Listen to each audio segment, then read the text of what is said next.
Bonjour et bienvenue sur le plateau d'After Sunday, car c'est le grand retour d'After Sunday en plateau. Notre équipe est au complet puisque Thomas Morcellino et Michel Turcot sont revenus ventre à terre de l'aéroport. Vous êtes de retour de Misano. Bonjour messieurs. Bonjour. Salut, bonjour David. Et avec nous sur ce plateau, Margot Levanto. Nous on est arrivé un peu plus tôt. Margot. Bonjour. Bonjour. Eric Sélis également avec nous. Eric Sélis, on est arrivé plus tôt. On a fait les bons élèves, nous. On a fait les bons élèves. On va commencer ce débrief par une bonne nouvelle et même plusieurs bonnes nouvelles. On vous avait annoncé il y a quelque temps des accidents graves. Un accident grave pour Amaury Misera, un accident grave pour Gino Rea. Amaury Misera, c'était en Red Bull Rockies Cup. Gino Rea, c'était à Suzuka, en endurance aux 8 heures de Suzuka. Eh bien, tous les deux vont mieux. Michel, on a des nouvelles du jeune Misera et de Gino Rea aussi. Bah oui, tous les deux sont rentrés chez eux. Alors c'est vrai que c'est miraculeux, hein, parce que pour l'un comme pour l'autre, les premières nouvelles étaient assez dramatiques, voire très très pessimistes. Donc voilà, super nouvelle. Toi, je crois, Eric, tu as eu Amaury par message il n'y a pas très longtemps. Et on a vu un message concernant Gino Rea, un message de l'équipe de TSR Honda, avec une photo, on voit Gino prêt à rentrer du Japon pour l'Espagne, puisqu'il vient en Espagne avec son épouse. Donc voilà, on l'a vu sur la cire, on l'a vu, prêt à rentrer dans une ambulance pour être conduit à l'aéroport, mais enfin voilà, les bras croisés, souriant, même derrière des lunettes de soleil. Donc c'est vrai, c'est comme tu l'as dit, une super nouvelle, David. Ouais, ça nous donne le sourire pour ce débrief. On commence ce débrief avec une image très forte, celle d'Andrea Dovizioso qui tire sa révérence. C'est une année difficile pour le pilote italien, 3 fois vice-champion du monde MotoGP. Andrea Dovizioso, il était attendu à Misano. Thomas, c'était une belle fête pour lui. Ah, c'est une belle fête et surtout lui il s'y attendait pas en fait à être soutenu autant, à avoir autant de ferveur du public et tout, et effectivement même le paddock a organisé pas mal de petites festivités et lui était ému le samedi soir, il a pleuré, voilà, il s'y attendait vraiment pas du tout et au moins on a fêté dignement sa retraite, parce qu'il faut rappeler qu'il est normalement parti à la retraite fin 2020, mais Michel, je t'en dirai un peu plus parce que toi tu l'as rencontré. Je reste un peu avec toi, Thomas, parce qu'il portait un t-shirt avec plein de stats dans le dos. Ça a dû te faire plaisir. Tu en as noté quelques-unes. Moi, j'en ai noté quelques-unes. 346 départs en Grand Prix, dont 248 en MotoGP. Un titre en 125. Oui. Mais en MotoGP, pas de titre. Aucun. 15 victoires pourtant. Exactement, 14 avec Ducati, et ouais, il fait partie de ceux qui n'ont jamais eu de titre, donc comme Dani Pedrosa, comme Randy Mamola ou autres. Donc, oui, c'est un pilote de toute façon qui a toujours figuré aux avant-postes. Par contre, je te coupe, hein, désolé. Je prends un peu des chiffres pour moi. Je crois que c'est le seul pilote qui a gagné sur les 3 décennies 2000, 2010, 2020. Oui. Et puis c'est aussi un pilote qui n'a jamais raté le départ d'une course entre son premier et son dernier Grand Prix. Donc, exactement. Ça, je pense que, jamais blessé, jamais manqué un départ. C'est incroyable, quoi. Ouais, c'est pas mal, hein. Presque 350 départs en Grand Prix, c'est un exemple de longévité pour Dovizioso. Pourquoi il arrête, Michel? J'attendais la question, David. C'est vrai, pourquoi il arrête maintenant? Il reste 6 courses. Ouais. Parce que depuis le début de l'année, il est dans les choux et voilà, il s'est dit que ça ne servait à rien de continuer. Donc on refait un petit historique. Dovizioso, il est vice-champion du monde en 2017, en 2018, en 2019. En 2020, c'est le Covid, la saison démarre en juillet. Marquez se blesse, là tout le monde dit, voilà, ça y est, Dovi va être enfin champion. Et puis non, la saison se passe très mal. Tension avec Ducati, avec ses employeurs, où voilà, il estime que son travail n'est pas reconnu. On essaie de négocier à la baisse son contrat, alors qu'il vient quand même de terminer 3 fois deuxième derrière Marquez, c'est-à-dire champion du monde du reste du monde. Il se fâche avec Ducati et il décide très vite d'annoncer sa retraite. Enfin, en tout cas, de dire voilà, moi à la fin de l'année, je quitte Ducati. Il n'a pas vraiment cherché un autre guidon, il n'y en avait pas non plus à cette époque de l'année pour rebondir en 2021. Donc il a passé la saison dernière chez lui, à faire du motocross, sa passion de toujours. Et puis il y a l'histoire Vinales en juillet. Yamaha écarte Vinales, il y a un guidon, il y a un sponsor qui s'appelle With You, qui est italien, dont l'attaché de presse est l'ancien attaché de presse de Ducati, Francesco Rapisarda, que tu connais bien toi aussi, David. Donc voilà, la connexion se fait, on lui propose ce guidon. Et lui, il dit, voilà, moi je rêvais. Dovi, la Yamaha, il avait piloté chez Tektro en 2012. Avec Crutchlow, ou à avec côté Crutchlow, des... ouais, c'était un beau tandem pour Hervé Poncharal. Et il avait beaucoup aimé cette moto et il voulait la retrouver dans une version usine. Donc il a bien évidemment accepté cette mission. Malheureusement, la moto qu'il a retrouvée en 2021 n'avait plus grand-chose à voir avec celle qu'il avait connue en 2012. Donc il a souffert sur la fin de saison dernière. Il espérait que la version 2022 l'aiderait, mais la version 2022, on le sait, on l'a répété, c'est la même que celle de 2021. Donc voilà, depuis le début de l'année, il n'arrive pas à utiliser cette moto. Alors c'est vrai qu'après 8 ans sur une Ducati, voilà, il a développé un pilotage avec freinage, on freine, on tourne, on accélère. Et la Yamaha, il faut freiner, mais il faut relâcher très vite les freins, garder beaucoup de vitesse dans le virage pour éviter de faire patiner la moto à la sortie parce qu'il n'y a pas de chevaux.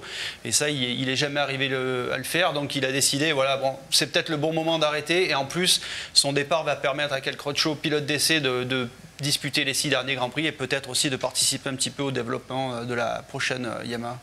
Eric, toi qui observes attentivement le pilotage, autant en Superbike qu'en Grand Prix, tout ça, est-ce que c'est surprenant qu'un pilote du calibre de Dovizioso se fasse un petit peu distancer aussi rapidement? Non, parce que comme l'a expliqué Michel, il est quand même parti d'une moto qui était quand même assez spécifique, la Ducati, revenir sur la Yamaha, et on le voit, il n'y a pas que lui qui a des problèmes. Il y aurait que lui, on pourrait se dire, bon bah oui, c'est lui qui n'est pas arrivé, mais Morbidelli, c'est pareil, il a eu des problèmes. Darryn Binder, au début de la saison, il a fait quelques coups d'éclat, et puis finalement, il est rentré dans le rang. Donc voilà, je pense qu'il faut être au bon endroit au bon moment. On a un petit peu le parallèle avec la F1, pour l'instant, il y a des bonnes motos, il faut être au bon endroit. Comme il y a des bonnes voitures, il faut être au bon endroit. Là, c'est un peu pareil pour Dovi. Et je pense que de toute façon, sa carrière, il a rien à justifier. Sa carrière, elle est faite. Et honnêtement, respect, quoi. Après, ce que je trouve sympa, c'est qu'il tire sa révérence. Comme l'an dernier, on avait eu les célébrations pour Rossi, puisque c'était le dernier Grand Prix de Rossi à Misano aussi l'an dernier. Il y avait aussi toute une ambiance. Dovi, voilà. il habite à Forlì. C'est une petite centaine de kilomètres de Rimini. Et puis Misano, c'est le circuit sur lequel il avait fait sa première course en championnat d'Italie en 2000. Donc, il y a un petit clin d'œil là aussi. D'accord. Margot, l'image que tu as, toi, de Dovizioso? Là, avec les dernières années, du coup, c'est un peu compliqué, mais c'est vrai que c'est ce truc qui manque à chaque fois, manque le titre, mais ça reste quand même une belle carrière malgré tout. Ouais, Andrea Dovizioso. Donc, tire sa révérence. On reste avec toi, Michel, pour le débrief de Michel Turcot.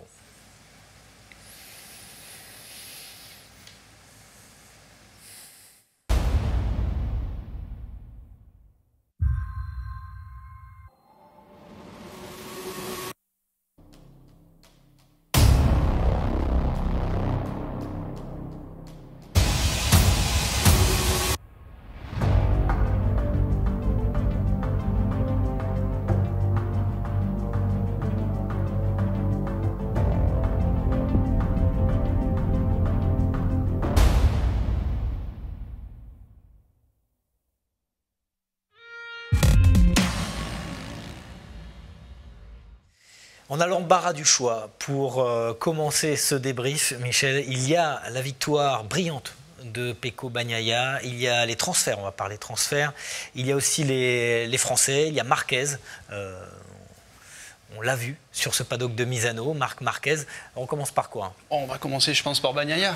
Pecco, 4 de suite. 4 victoires. Donc aucun pilote Ducati n'avait encore réalisé la passe de 4, même Casey Stoner dans ses grandes années. Donc c'est un véritable exploit. Et c'est surtout un exploit qui lui permet de revenir à 30 points de Fabio Quartararo. Donc c'est-à-dire à plus grand-chose. En 4 courses, il a récupéré 61 points. Il vient de passer 2e du championnat. Il devance désormais Aleix Espargaro. Et voilà, au soir du Grand Prix d'Allemagne, il était 6e avec 91 points de retard. Donc là, il fait une remontée extraordinaire. Donc sa course, elle est limpide. En plus, elle est d'autant plus belle, cette course, qu'aux essais, il prend une pénalité pour avoir gêné d'autres pilotes pendant les séances d'essais. Donc il prend 3 places de pénalité. Il fait le 2e temps derrière Miller. Il se retrouve sur la 2e ligne. Il part bien. Il se retrouve derrière Miller et Bastianini. Miller tombe. Il double Bastianini. Et là, il fait toute la course comme un métronome. On se souvient comment il avait fait aussi un bon bout de la course avec Bastianini derrière lui, qui avait fini par le passer. Et en essayant de s'accrocher, il était tombé. Là, il n'a pas commis la même erreur et surtout il n'a même pas permis à Bastianini de le doubler, même si ce dernier a tout essayé sur la fin. Il fait son meilleur chrono à 3 tours de l'arrivée, alors que Bastianini lui fait le meilleur chrono de la course, le record du tour dans le dernier tour. Donc vraiment un super rythme jusqu'au bout. Il n'a pas tremblé. Voilà, c'est impressionnant, quoi. Impressionnant ce qu'il est en train de faire. Puis on repense il s'est fait faucher, je crois, à Barcelone. Oui, par Nakagami. Il faisait partie des dommages collatéraux de Nakagami. Et puis il y a eu d'autres erreurs qu'on peut citer. Il y a aussi celle au Qatar où il est tombé aussi au. Là, c'est lui, par contre. Oui, là, c'est lui. Il y a eu quelques erreurs. Sachsenring. Voilà. Non, mais depuis le mois de juin, là, il a trouvé. On savait aussi, hein, on l'a dit en début d'année, cette nouvelle moto, elle manquait un petit peu de mise au point. Voilà, là, je pense que l'équipe Ducati, là, ils font un boulot. On sent une motivation énorme. Tous les ingénieurs. Là, il y avait tout le monde à Misano, tout le board de Ducati. Et, voilà, il est sur une dynamique. C'est la furia italienne parce qu'Aprilia revient fort aussi ces derniers temps. Avec quand c'est pas aller chez Spargaro, c'est Vignales qui brille. C'est vraiment les Italiens reviennent au premier plan et étouffent un peu les usines japonaises. Ah bah oui, ils étouffent. Enfin, l'Europe étouffe le Japon et l'Italie étouffe l'Europe, on va dire. Enfin, étouffe parce que KTM est inexistant. Donc c'est vrai qu'entre Aprilia et Ducati, le sport moto italien brille. On y reviendra sur le sport moto. Ouais, le sport moto italien. On va revenir aussi sur Fabio Quartararo. Oui. Fabio Quartararo, leader du championnat, solide leader encore, hein, 30 points d'avance, on le disait, sur Pecco Bagnaia, mais son avance fond comme neige au soleil. Est-ce que les 6 Grands Prix qui restent suffiront? Pas à ce rythme. Non, il ne va pas pouvoir terminer 5e à chaque fois si Bagnaia gagne. Alors après, voilà, Misano, en plus, il y a quand même pas mal de déceptions parce que c'est vrai qu'avant Misano, il espérait que ce circuit lui permettrait, disons, de terminer 2e si Bagnaia gagnait. Voilà. Il envisageait de perdre 5 points, mais pas d'en perdre autant. Il termine 5e. Sur la grille, il est 8e. Alors, je pense que le déroulement de la qualification lui a un peu coûté. Il faut savoir qu'il a légèrement plu avant la Q2. Ils ont pris la piste avec des vibreurs qui étaient la piste a vite séché, mais les vibreurs ils sont restés humides. Donc, on sait que pour aller vite avec cette Yamaha, il faut vraiment avoir des trajectoires le plus large possible. Donc, Fabio utilise énormément les vibreurs à Misano. Là, avec des vibreurs un peu humides, c'était compliqué. Et en plus, le team, par sécurité, ils lui ont monté un pneu médium à l'avant, alors que bon, il roulait normalement avec le pneu dur et bon, il manquait un petit peu de stabilité sur l'avant. Donc voilà, 8e sur la grille. À partir de là, même s'il part correctement, une fois dans le trafic avec des Ducati qui accélèrent 2 fois plus fort et une Yamaha avec des trajectoires compliquées à utiliser au milieu des autres motos, motif de satisfaction, son pneu avant n'a pas surchauffé comme ça avait été souvent le cas. Mais bon, il n'a rien pu faire, hein. Il a profité lui aussi de la chute de Miller, de celle de Bezzecchi. Il a réussi à profiter d'une petite erreur d'Espargaro pour doubler l'Aprilia, mais après derrière Marini il a un petit peu fait le yo-yo, mais c'était impossible de doubler, quoi. Donc 5e. Oui. Oui, 5e, et ça fait encore de gros points qui s'échappent au championnat. Voilà. Après, bon, il reste 6 courses. On sait que la prochaine à Aragon, ça va être difficile. C'est pas un circuit où la Yamaha va vite, c'est pas un circuit où Fabio est à l'aise, donc ça risque. Et c'est où Bagnaia a gagné l'an dernier son premier Grand Prix. D'ailleurs, ça faisait 20 Grands Prix. Depuis sa première victoire, 20 Grands Prix, 10 victoires pour Bagnaia. Autre petite statistique dont j'ai privé le doc. Ouais.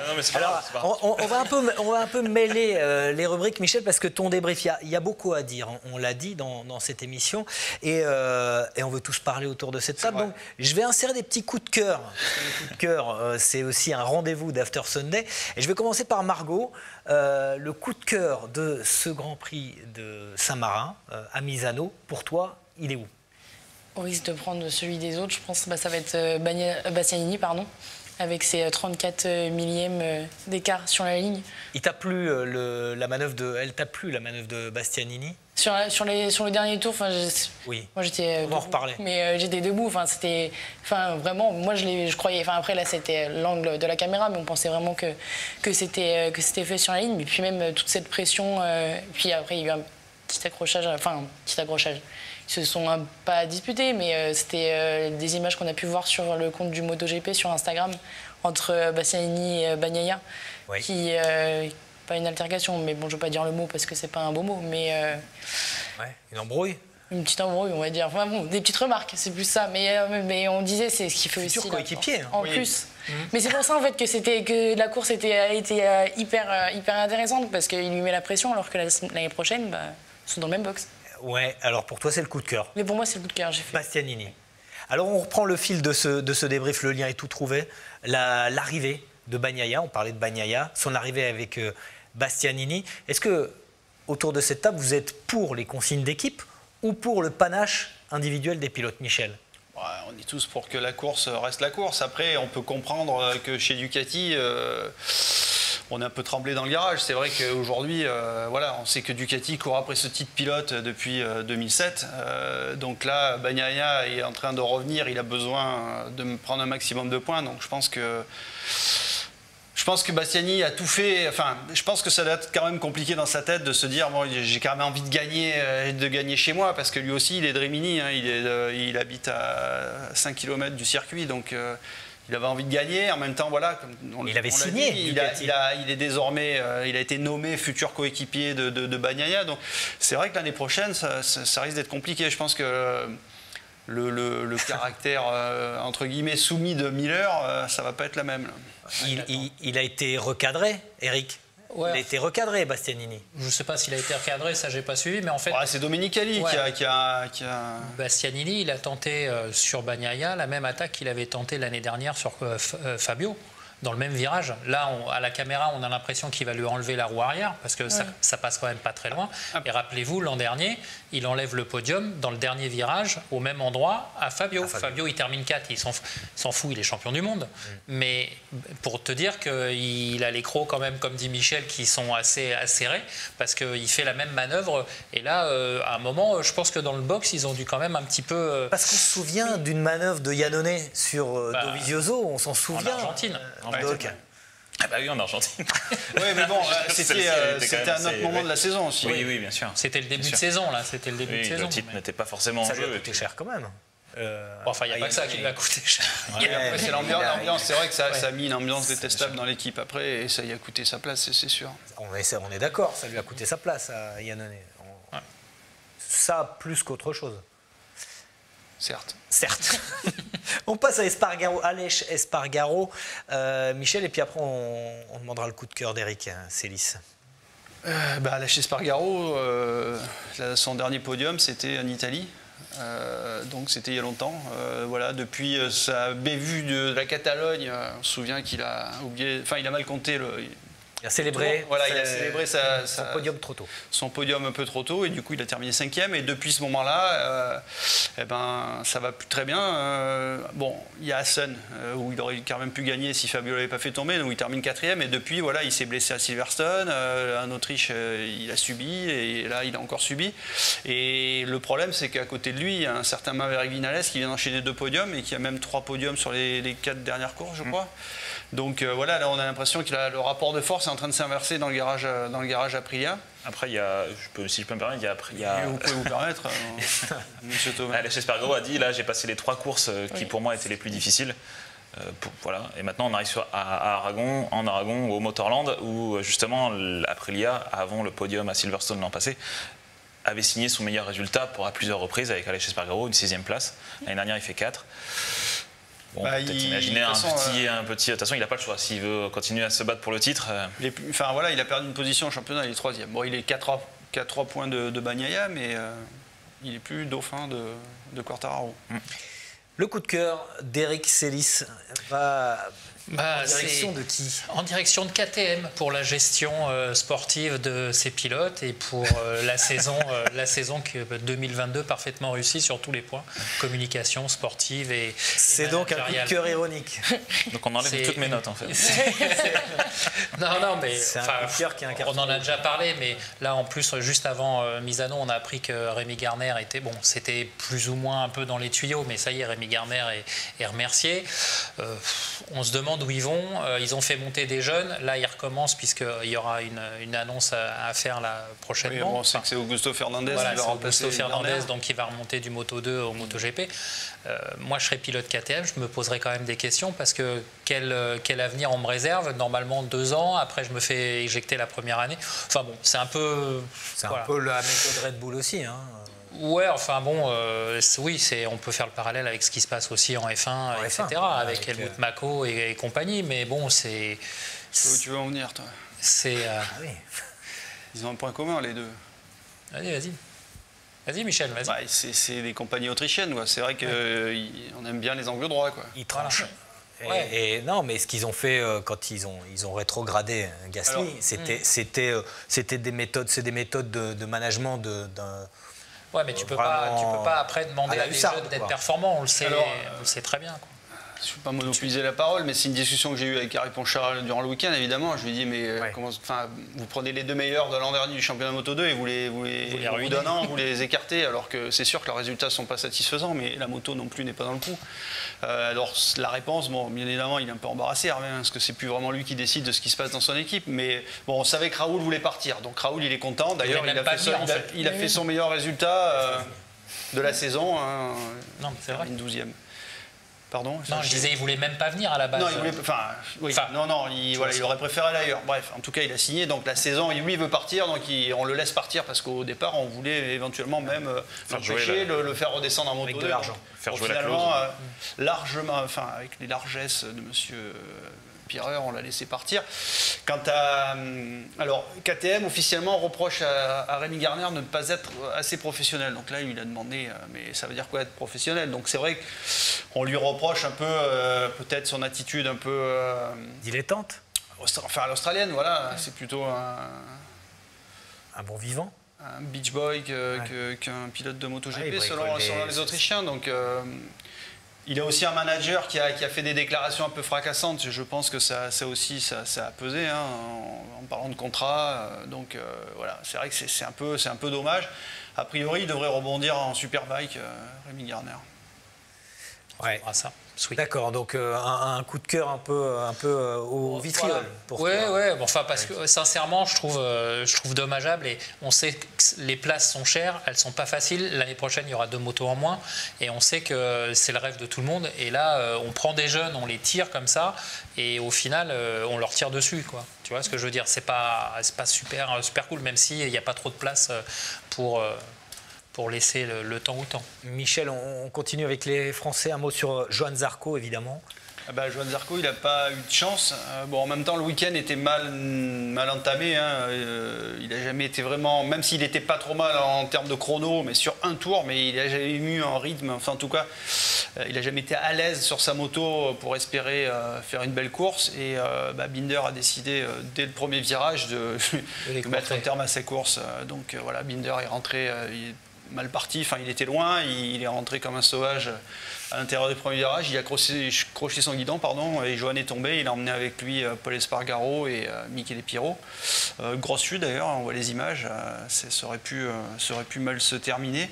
Parce que la moto de Pirro, elle lui retombe pas très loin. Enfin bon, pas de bobo au final, heureusement, et voilà une course avortée. En résultat blanc pour Johan.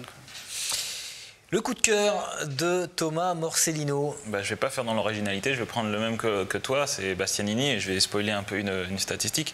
Ouais. C'est vrai que sur ses 5 dernières participations, comptant celle-ci à Misano, il est figuré sur le podium. Donc 2 fois en Moto 2 en 2020, l'année de son titre, et 2 fois l'année dernière en 2021, les 2 premiers podiums qu'il a eu en MotoGP. Et là, cette année, il finit 2e. Petite chose intéressante, c'est que il finit 2e et c'est son seul podium qui n'est pas une victoire cette année en fait, parce que les 3 autres podiums, ce sont des victoires. Ça tombe bien qu'on termine sur une stat parce que ça va être ton moment, Thomas, c'est l'instant stat.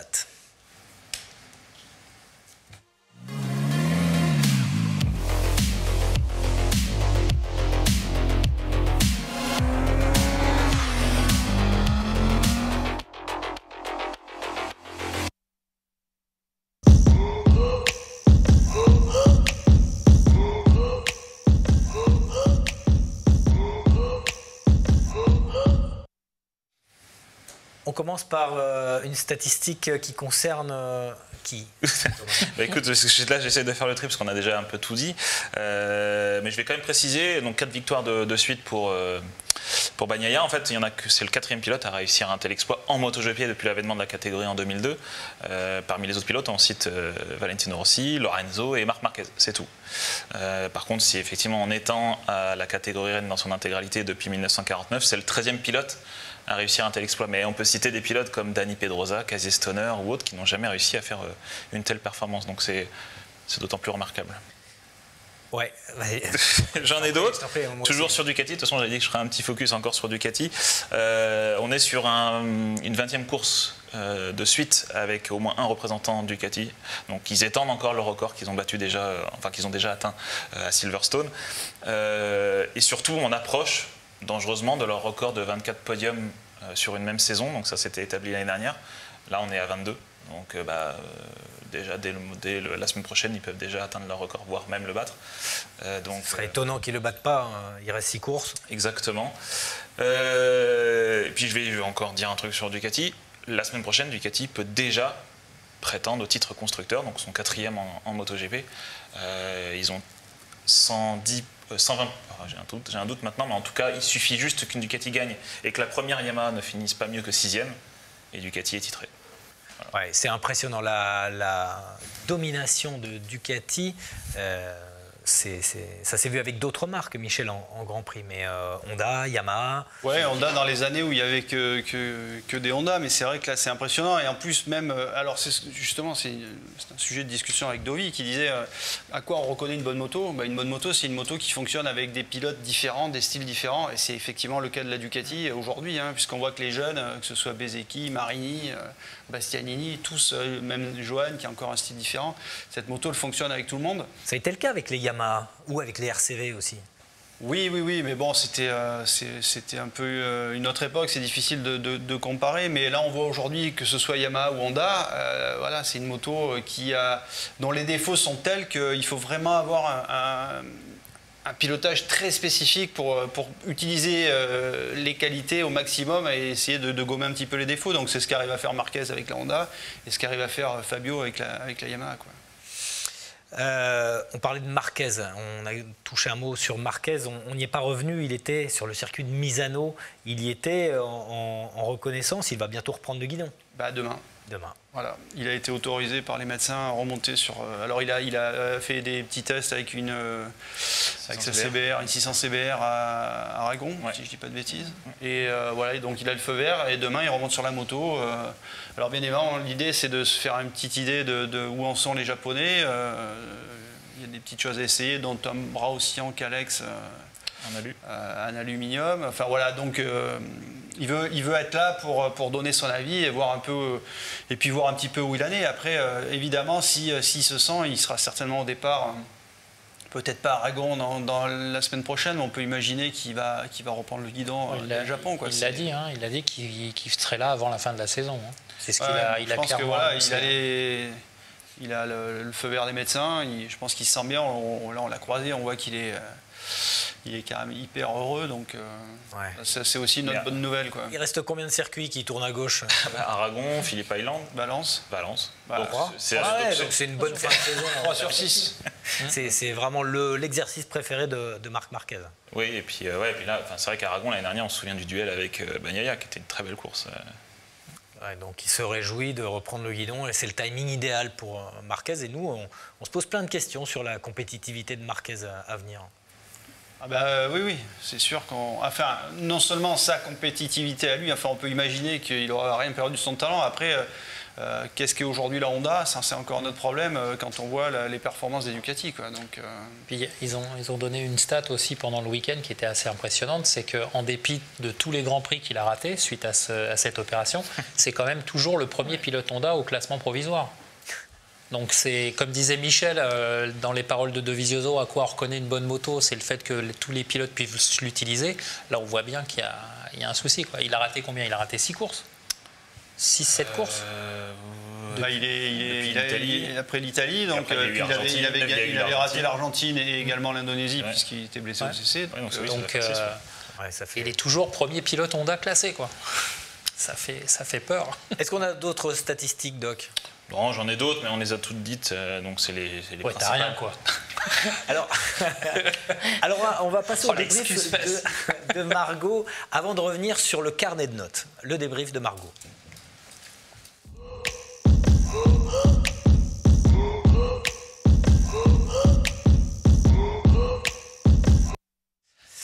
Margot, les courses Moto 2, Moto 3 avec une petite préférence pour la course des petites cylindrées.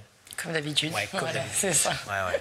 On commence par ça. Moto 3, c'est ça. Ouais, on va commencer par le Moto 3 et le week-end parfait pour Denis Foggia. Exactement, un double week-end parfait, je dirais, parce que donc il y a sa victoire, c'est sa 3e de la saison, mais aussi la 3e fois de suite à Misano, et ça devient donc le premier pilote de la catégorie à remporter 3 fois sur le même circuit. Ça fait beaucoup 3, mais bon, c'est la stat.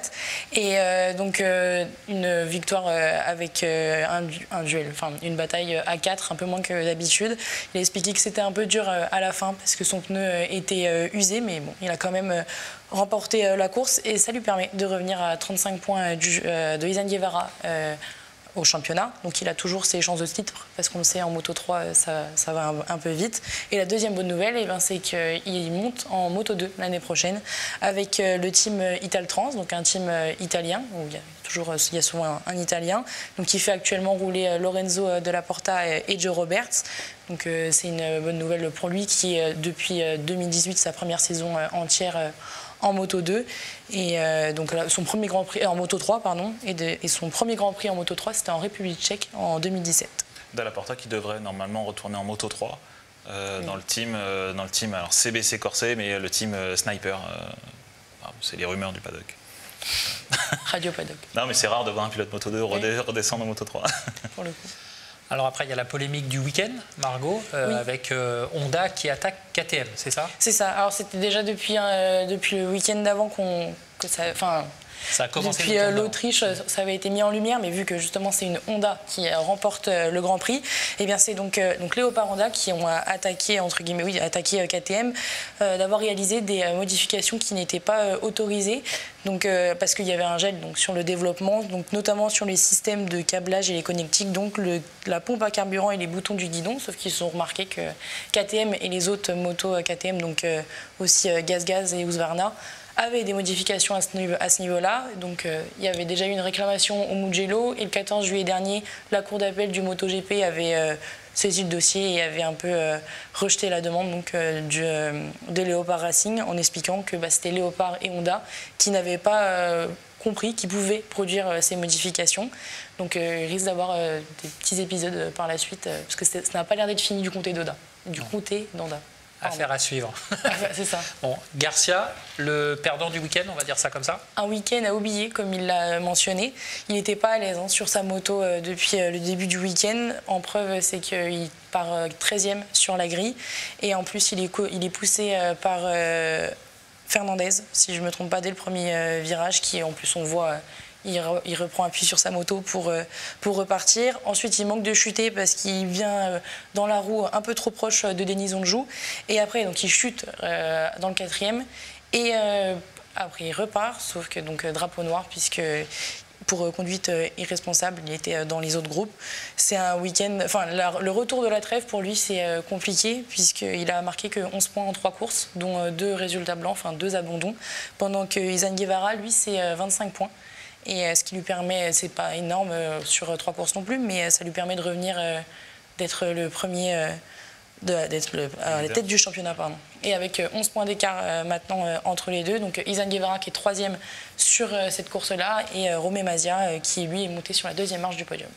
Alors on parlait d'un week-end à oublier, par contre pour Denis Onjou, c'est un week-end héroïque, on va dire. Hein. Oui, parce qu'il s'était blessé pendant, chez lui à l'entraînement, à l'épaule droite, si je ne me trompe pas. Et c'est une course assez remarquable au vu de ses conditions physiques, parce qu'il s'est battu donc, dans ce groupe de 4. Il a signé sa 3e pole position de la saison. Et il expliquait que c'était 23 tours et que il visait les points. Et au final, il se battait pour le podium. Il ne l'a pas loupé de peu, encore une fois. Mais c'est encore une fois une course remarquable. Et du coup, petit bond aussi sur Lorenzo Felon, qui n'a malheureusement pas marqué de points, puisqu'il finit à la 18e position. Il ne sera plus chez CIP. Ouais. Voilà, il sera. C'est signé. C'est sûr. Il devrait être annoncé prochainement, mais oui, il va rejoindre l'équipe d'Alain Bronek. Ouais, ça s'est fait encore de façon un peu bizarre. Hein. On a eu des échos comme quoi le papa de Simoncelli avait appris par la presse et non pas machin. En même temps, le papa de Simoncelli, il se comporte pas super bien avec Lorenzo Felon. Ah ouais. C'est un juste retour de... Ouais. Pas grand-chose à dire, on va dire. Bref. Disons. On passe au Moto 2 ? Allez, Exactement. avec Alonso Lopez lors de la revanche ce week-end. Oui, on a pas mal parlé ces derniers temps, mais je vais peut-être encore une fois de plus revenir sur ce qu'il a traversé, parce que oui, c'est une revanche, parce que pour rappel, donc, il remporte cette course, mais il était dans le team de Max Biaggi donc, pour 2021, mais il a été remercié et mis de côté, parce que quelqu'un qui est venu...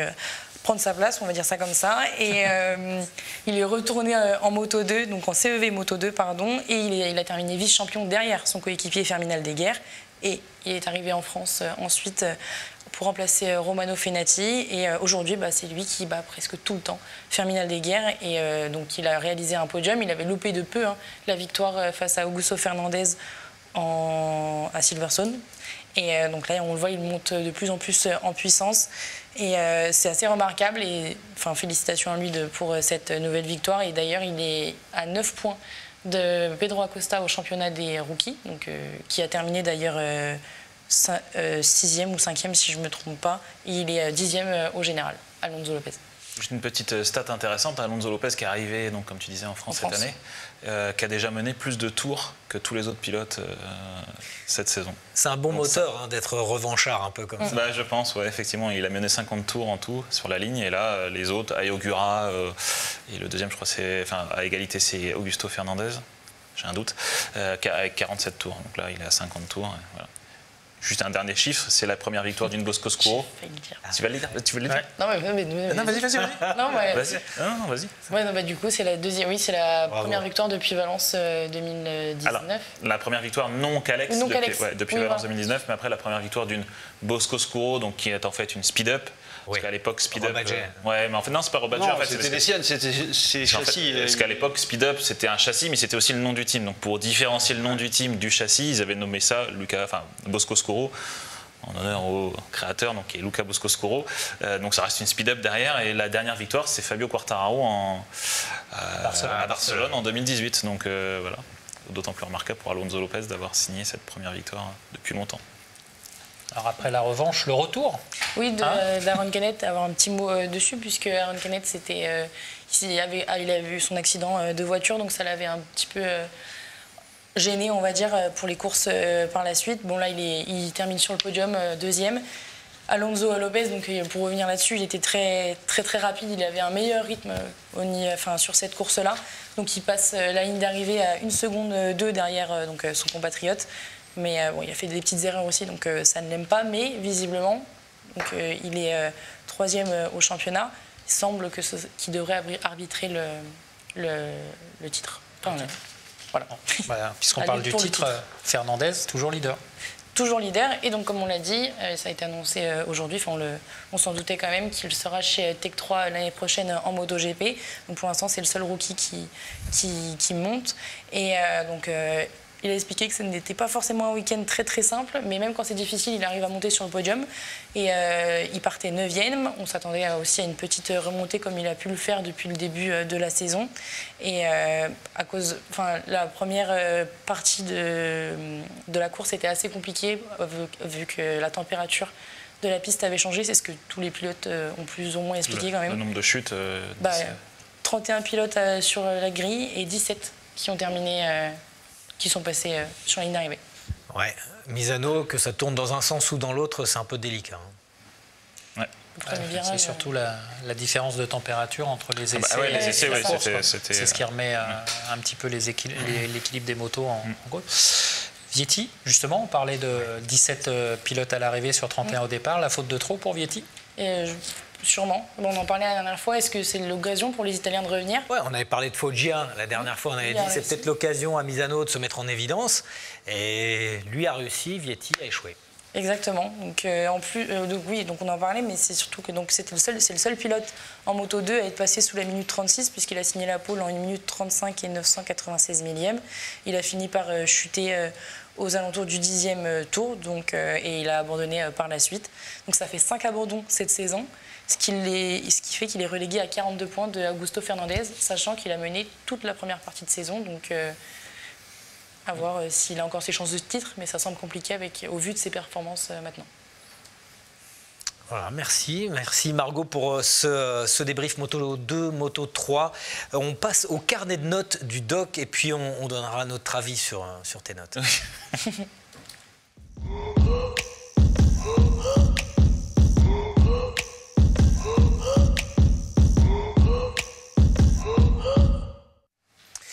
On commence traditionnellement par l'élève Miller.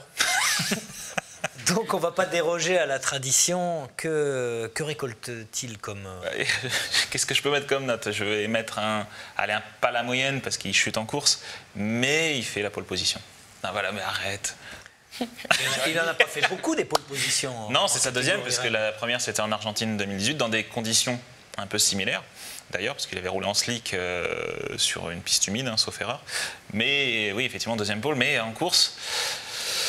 Voilà, donc c'est quoi la note? Alors, j'ai dit 4. J'ai dit 4. 4. Pas la moyenne. Voilà. Ah non, bah non, pas la moyenne. Non, mais bon, pour la pole position. Tour, tu peux pour pas la avoir pole position, pour la pole position, voilà, ça reste quand même une belle performance. T'as des problèmes avec les barèmes du doc après. Alors, on a du mal à les lire, hein. Tu es d'accord avec moi, David? Non, mais c'est pas sûr de lui, quoi. C'est intéressant, c'est intéressant. Autre note, doc. Tu veux quoi, les mauvaises ou les... On commence par... D'autres mauvaises. Vas-y, donne-moi une autre. On va alterner. On va donner une bonne note. On va distribuer une bonne copie. Bah écoute, je dirais Maverick Viñales, parce qu'on a effectivement un nouveau podium. On en a parlé tout à l'heure, mais ça reste un nouveau podium de Viñales. Et chose qu'on a remarqué ce week-end, et qui est quand même assez remarquable, c'est depuis qu'il roule chez Aprilia, il n'est jamais tombé. Mais vraiment jamais. C'est un pilote qui reste sur ses roues. Il reste sur ses roues, et donc même aux essais, en course ou autre, il n'est jamais tombé. Donc cette moto semble lui correspondre, pour l'instant. On verra si à un moment donné il arrive à accrocher la victoire. Et s'il arrive, en tout cas, il progresse, c'est super. Ouais.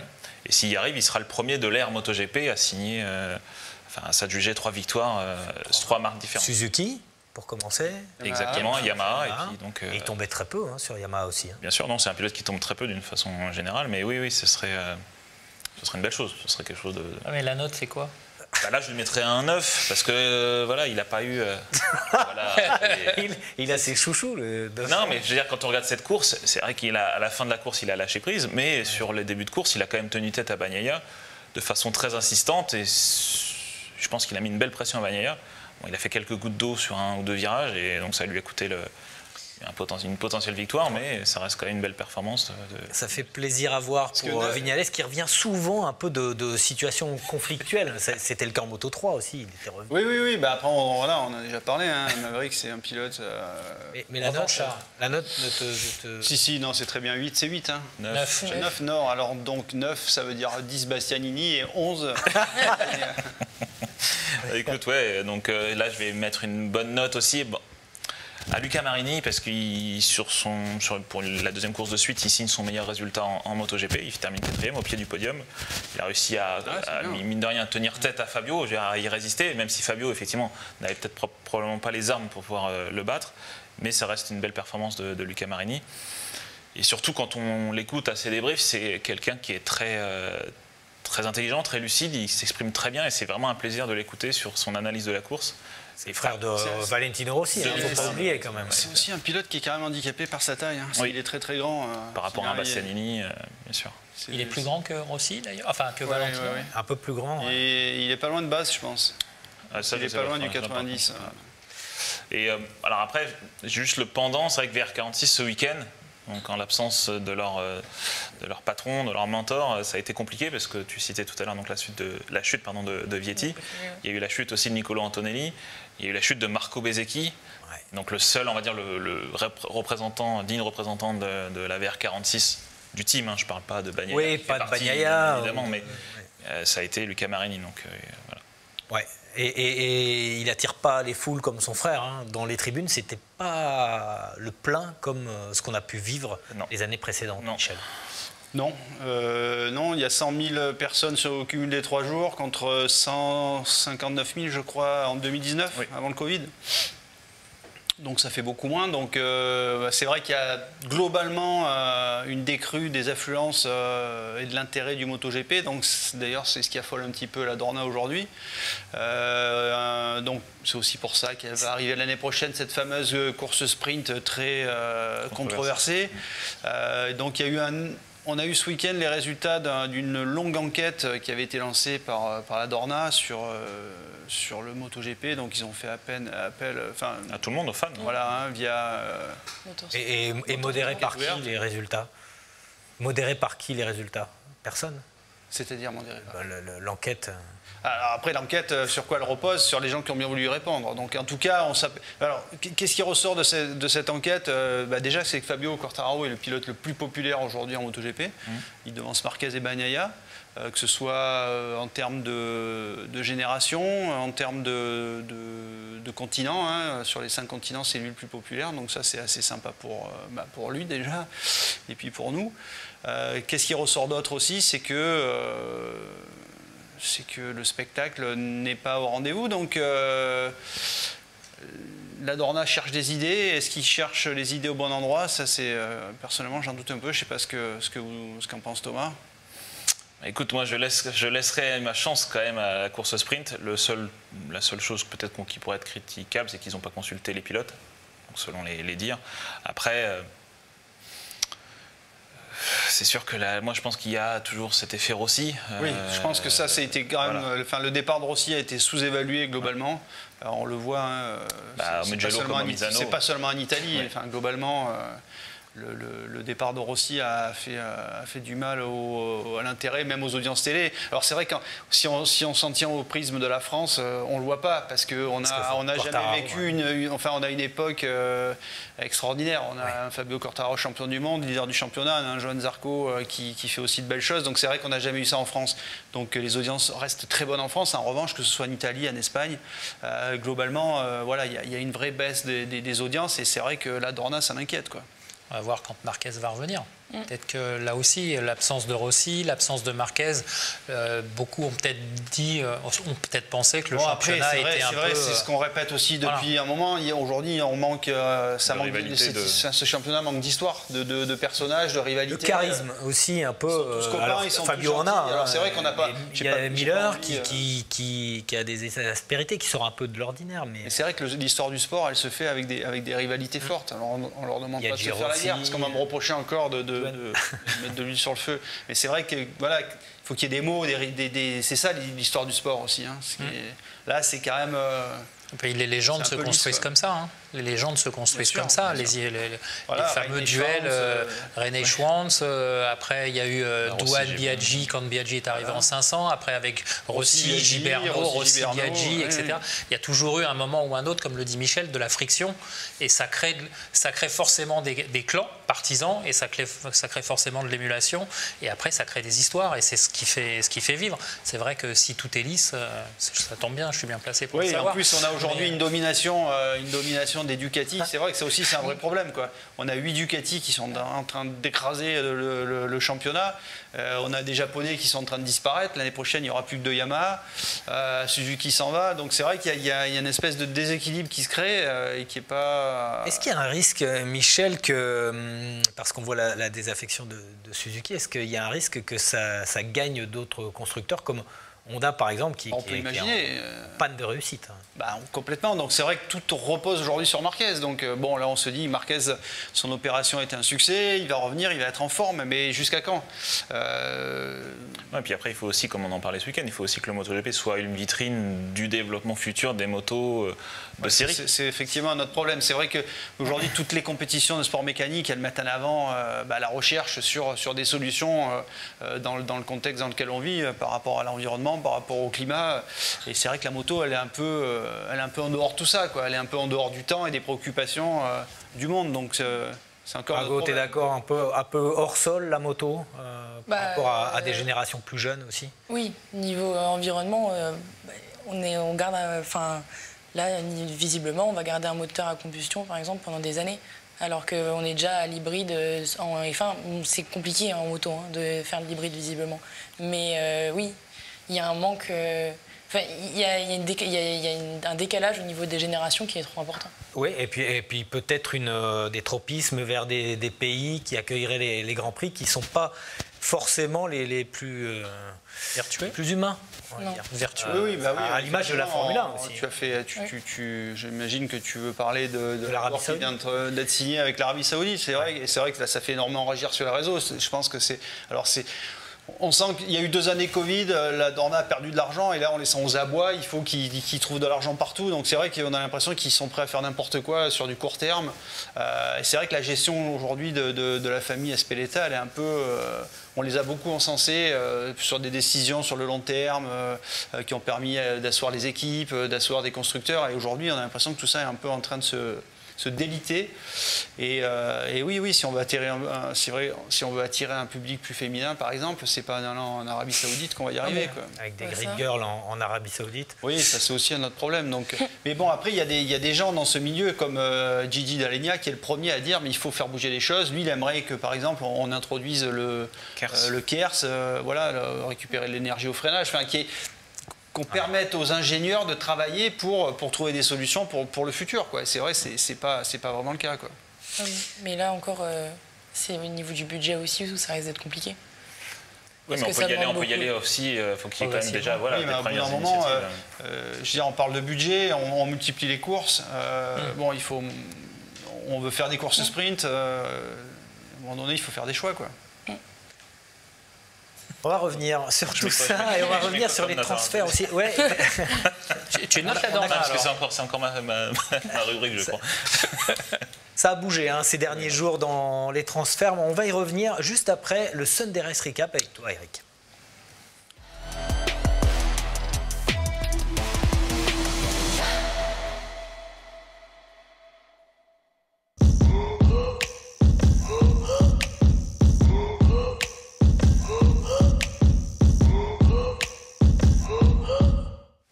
Il y avait des courses en France, Eric. Oui, il y avait des courses en France, c'était les Coupes Pronosport à l'Anneau du Rhin. Alors la météo n'a pas été super sympa parce qu'il a plu un peu le samedi, le dimanche c'était sur le séchant. Bref, il y a quand même eu des belles courses. Donc en promo 1000, c'est Jacob qui enchaîne. Il a gagné, il avait gagné lors de la manche précédente à Magny-Cours. Donc il s'est imposé. C'est sa 2e victoire donc consécutive, on le voit ici à l'image. Et en course 2, c'est Collio qui s'impose avec sa Honda. Pas de chance pour le vainqueur de la course 1 qui a dû abandonner très rapidement pour problème mécanique. En ce qui concerne le leader, c'est toujours Girardet donc, qui est en tête du classement. En promo 600, donc la ville s'impose alors que Blanchard fait le show. Blanchard, il est parti 31e, donc du fond de la grille, et il termine en 5e position au terme de la première course. Et puis en course 2, c'est Poncé qui a décidé d'arrêter la bonne série de la ville. Et du coup, Poncé s'impose en promo 600 sur la course 2. Rien n'est joué, quoi, encore. Non, pour l'instant, il reste 7 titres encore à attribuer, parce que le 8e, il est là, c'est ce charmant garçon, Maxime Feutz, un peu comme Valentin Debise en Supersport, là, en 500. 7 courses. Enfin, 7 rendez-vous, 14 courses, 14 victoires. Donc voilà, il reste la finale à Pau le 1er et 2 octobre pour faire le Grand Chelem et le carton plein pour Maxime Feutz qui a encore une fois laissé les restes à ses opposants sur l'Anneau du Rhin. En promo 400, c'est Bousseau qui s'impose en première manche. Michael Bousseau qui va résister à Théo David. Et dans la 2e manche, bis repetita, on retrouve les deux mêmes aux avant-postes et c'est encore une fois Bousseau qui s'impose. En moto 5, dans la course 1, c'est la victoire de Eliane Martin qui s'impose sur le fil. Et dans la 2e course, c'est Bataille qui remporte la victoire face, encore une fois, à Martin. En 125, on va passer maintenant à la catégorie 125. C'est Mathieu qui renoue avec la victoire. Ça faisait 5 courses qu'il n'avait pas réussi à monter sur la plus haute marche du podium. C'est lui qui s'impose. Et en course 2, c'est Mathieu qui fait le travail avant la finale et qui signe donc un doublé. En promo master, on a donc Daniel Denis qui s'est imposé dans la première manche. Il a profité, entre guillemets, des mésaventures de Ludovic Descours qui a abandonné à 5 tours de la fin. Et en deuxième manche, c'est Desmaris qui s'impose. Et puis du côté des sides, Perilia Cochan écarte la concurrence en première manche. Et puis dans la deuxième course, on a le tandem Palaker-Sexcuti qui triomphe doublement parce que c'est du promo 2 et il gagne la catégorie scratch. Le poleman était parti de la dernière place suite à un petit problème technique. Et comme je le disais, dernière épreuve à Pau-Arnos le 1er et 2 octobre pour la décision finale. Donc il y a 7 titres encore à attribuer. Ouais, il restera aussi une manche en FSBK. Ce sera sur le circuit du Castello. Il y a le bol d'or. Voilà, alors donc avant de parler du bol d'or, ce sera le bol d'or des 100 ans. On va parler de ce qui arrive à court terme, c'est-à-dire ce week-end, le Superbike à Manicourt, la manche française du championnat du monde Superbike. C'est la 20e année que le Superbike fait étape à Manicourt, donc ça c'est bien. Jusqu'avant, c'était la dernière étape avant l'Overseas, voire des fois la finale. Mais là, en tout cas, pour cette année, ça a été décalé d'un mois. Voilà. Donc il y a toujours cette bagarre à 3, vous le voyez sur l'écran. Hein. Pour l'instant, c'est Alvaro Bautista qui mène devant Jonathan Rea avec 31 points d'avance et 36 sur Toprak Razgatlioglu, donc le champion du monde en titre. Toprak qui a été victime d'une grosse chute à Barcelone en essai. Donc on verra, toujours très spectaculaire et très généreux le pilote turc. Donc on va voir ce que ça va donner à Manicourt, d'autant qu'il aime bien la piste nivernaise. Il avait gagné l'an dernier. On se rappelle qu'il y a eu cette petite polémique aussi il aurait pu faire le triplé. Oui. Ouais, il aurait pu faire le triplé. Et Jonathan Rea, qu'on voit ici à l'écran, avait porté le P, on va dire comme ça. Et il avait été déclassé, Toprak, parce qu'à la sortie du 180, il y avait 3 cm de gomme qui était passé dans le verre et donc il avait été déclassé. Voilà pourquoi il n'avait pas fait le triplé. Donc Jonathan Rea, il aime bien aussi Manicourt. Donc on verra ce que ça va donner. Et puis on pense évidemment aussi à nos Français. Loris Baz en Superbike, on aura Lucas Mayas, on aura Christophe Ponson. Christophe Ponson, ça n'a pas été une saison facile, il a été blessé à l'épaule, il essaye de revenir, donc pas simple. Tiens, d'ailleurs, ça me supervisé à un moment par Randy Depugné. Toujours supervisé par Randy Depugné. Ouais. Et Christophe Ponson, j'ai beaucoup pensé à lui ce week-end parce que j'ai pas du tout entendu de polémique sur les performances de Watanabe sur la Suzuki, alors que Christophe s'était fait laminer il y a 3 ans. Comme c'est le faire le paddock MotoGP. Voilà, comme c'est le faire le paddock MotoGP, il s'était fait laminer pour ses chronos et je crois que ses chronos n'étaient pas forcément beaucoup moins inférieurs, voire même équivalents à ce qu'a fait Watanabe. Watanabe, c'était 3 secondes. Hein. Voilà. Enfin bon, petite anecdote donc pour Christophe Ponson, on le salue.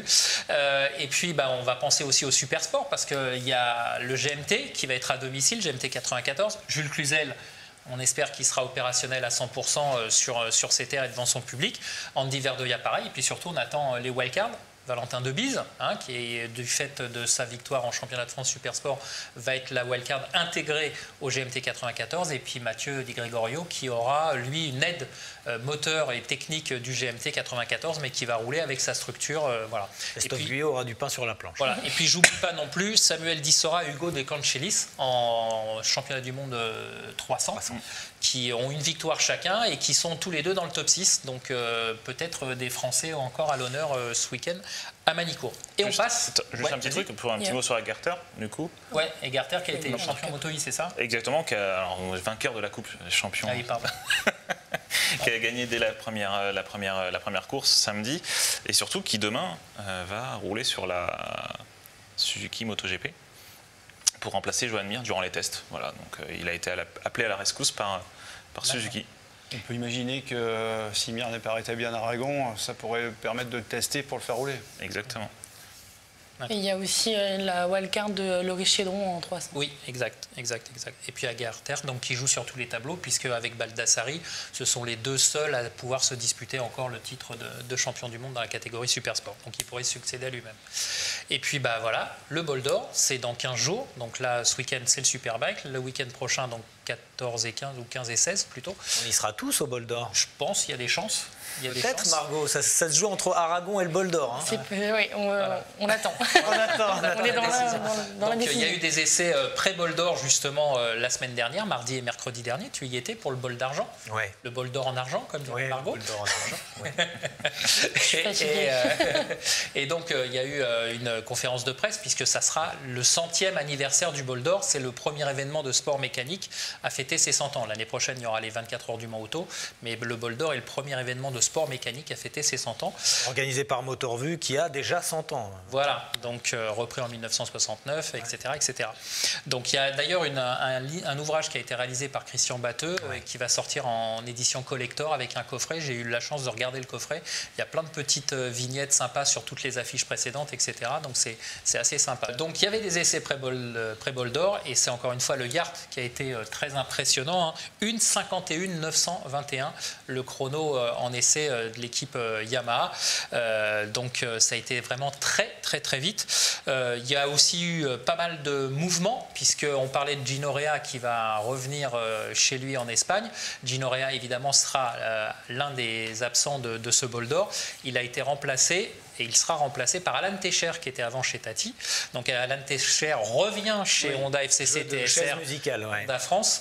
Donc il revient Alan Techer dans l'équipe qu'il avait connue et avec laquelle il avait été champion du monde en 2018. Oui. Donc voilà, donc Alan Techer il a fait une très très bonne saison en championnat de France Superbike et du coup Fujisan s'est rappelé qu'il avait un bon pilote sous la main. C'était un de ses premiers pilotes à Fujisan. Oui, c'était. Il y a un lien particulier. Voilà, il était dans le trio originel. Ils n'ont pas hésité non plus quand même à le remercier aussi, un peu comme Freddy Forêt. Mais voilà, ils l'ont rappelé. Maintenant, Alan, il a une carte à jouer. Peut-être pour la saison prochaine. Il y a aussi pas mal de rumeurs sur des équipes qui pourraient passer chez Honda l'année prochaine et des équipes plutôt performantes. Donc, Kawasaki aussi bien. Alors ça sera aussi une des raisons d'aller au Bol d'Or, c'est que ça sera la dernière pour Gilles Staffler à la tête du Kawasaki, Staffler Racing Competition, SRC. Donc ça sera la dernière épreuve pour Gilles Staffler. Après il part à la retraite. Donc là aussi il y a pas mal de rumeurs sur la reprise du... On sait que c'est Trickstar qui va C'est récupérer. les Japonais. Pour l'instant, c'est Trickstar qui tient la barre, sauf que Trickstar, en fait, ferait sa structure isolément, c'est-à-dire non pas comme FCC ou comme Yoshimura Suzuki CERT Motul, c'est-à-dire qu'il y aurait une base au Japon et une base en Europe pour les deux premières, alors que Trickstar, elle, vivrait simplement au Japon. Donc pour l'instant, c'est les bruits qu'on a. Et l'avantage de Trickstar, c'est que Tsuruta, le responsable de la structure Trickstar, il est très proche de Webike, qui est l'un des partenaires majeurs du championnat du monde. Et c'est aussi ça qui pèse dans la balance. Sinon, c'est Gilles qui va faire la transition. C'est lui qui cherche un peu des locaux. Je sais pas, il paraît qu'il va vendre tout son matériel, Gilles Staffler. Mais bon, après, on verra comment ça va effectivement évoluer. Mais voilà, il y a ça. Et puis, il y a aussi une grosse interrogation. Alors, peut-être que tu en sais plus, Michel, ou en tout cas la raison officielle, c'est l'absence sur les listes des engagés, qui est sortie aujourd'hui. 43 machines au départ. Et sur la Suzuki numéro 1, il n'y a plus que Xavier Siméon. Ouais, il n'était pas aux essais pré-Bol déjà. Alors, il n'était pas aux essais pré-Bol. Il n'était pas à Suzuka parce qu'il avait soi-disant le Covid. Et aujourd'hui, les rumeurs disent qu'il souffrirait de crise d'épilepsie. Moi, je pense qu'il faudrait se retourner vers l'arrivée de Spa-Francorchamps et de reprendre l'extrait d'une vidéo qui a été publiée. Et je pense qu'on a peut-être une explication partielle, voire peut-être totale, de l'absence de Xavier Siméon. Elle dit quoi cette vidéo ? Que le championnat, l'issue de la course, c'est que ce championnat est géré d'une façon qui ne lui convient pas, pour rester correct. Mais je pense que, j'ai l'impression qu'il y a quelque chose là. Il paye son franc-parler. Il paye son franc-parler, oui, ça c'est le moins qu'on puisse dire. Si c'est ça, c'est un peu dommage, parce qu'on le disait tout à l'heure, avec les Grands Prix, ça manque un peu de caractère, ça manque d'histoire, etc. Je pense qu'il avait très mal vécu cette arrivée à Spa, où il y avait eu plus ou moins un gentleman agreement. Bon, ils ont perdu le podium. Malheureusement, voilà. Et donc c'est Christian Hayden qui a roulé aux essais pré-Bol, qui a fait, qui prendra du Superbike aussi en Angleterre, qui prendra le rôle de pilote remplaçant. Et donc il y aura Watanabe et donc Sylvain Guintoli qui sera remis normalement aux côtés de Michel Fellamont. Non, mais on verra comment il peut rouler parce qu'il n'a pas roulé au test. Mais bien sûr. Alors, il est blessé, donc je pense que ça va être. Heureusement, ils ont une solide avance. Ouais, mais là, ils peuvent pas faire la course à deux. Non, mais je pense qu'ils vont vivre un week-end compliqué au cercle. Alors justement, au niveau des points, il y a 85 points à distribuer sur le Bol d'Or. Et pour l'instant, donc il y a 23 points d'avance pour le CERT sur le FCC TSR et la Yart est à 93 points. Donc il y a tout le monde peut encore gagner. Après, il faut des concours de circonstances plus ou moins heureux pour certains, mais mathématiquement, il y en a encore beaucoup qui sont dans la course au titre. Et même la BMW officielle, qui a été deuxième de ses pré-tests. Et puis même chez Tati, parce que chez Tati, on n'en a pas parlé, mais il y a Léon Aslam qui arrive à la place d'Alan Techer, qui fera équipe avec Bastien Maquel et Grégory Leblanc. Voilà, un bol d'or à suivre. Voilà, un petit un peu long, tour d'horizon complet sur le bol d'or 100e anniversaire. Ça valait le coup de s'y attarder. On va terminer très rapidement par les transferts, les indiscrets, les transferts. Alors, c'est pas indiscret, la Mir a été confirmée chez Honda et Bastianini chez Ducati. Il y a d'autres rumeurs, Michel? Des rumeurs, le plateau est à peu près figé maintenant. Voilà, donc Bastianini qui va rejoindre Bagnaia, ça veut dire que Martin et Zarco vont rester chez Pramac. Donc la troisième équipe, Ducati Gresini, on aura Di Gianantonio avec Alex Marquez qui laisse sa place à Alex Rins. Donc là, il nous reste à savoir qui va rouler. Est-ce que Nakagami, alors a priori Nakagami va être reconduit, mais bon, les Japonais laissent entendre que peut-être Ogura pourrait lui succéder, mais Ogura a dit qu'il n'est pas prêt pour passer en MotoGP. Voilà, on aura l'équipe Gaz KTM, Raúl Fernandez donc avec Paul Espargaro. Je crois que. Non, Augusto Fernandez, tu m'as mis le doute. Pardon? Augusto Fernandez. Augusto Fernandez, oui, excusez-moi. Raúl Fernandez ira donc chez RNF qui était. Voilà. Chez RNF avec Miguel Oliveira aussi, ça a été officialisé la semaine dernière. Et Rémi Garner reste sur le carreau. Alors Rémi Garner, il y a Daligna qui aimerait bien le récupérer en Superbike. On sait que Ducati a une longue histoire d'amour avec les pilotes australiens, Bayliss, Stoner. Enfin ensuite en Superbike, on a eu Bayliss, on a eu qui d'autre? Troy Corser, Bayliss, et puis après en australien chez Ducati, je crois que c'est tout. Ouais, c'est vrai. Si je dis pas de bêtises. Enfin bon, voilà, en tout cas, Daligna pense que Rémi Garner ferait un bon pilote Superbike Ducati et je pense qu'il il risque d'y avoir du mouvement chez Ducati en Superbike parce que. Bautista, lui, c'est sûr qu'il restera, mais après Rinaldi, voilà, le Rinaldi, Bassani, il y a pas mal de ça monde. fait un moment qu'il frappe à la porte et il est jeune et il est plus que performant. On en garde pour le prochain épisode d'After Sunday, messieurs. Voilà.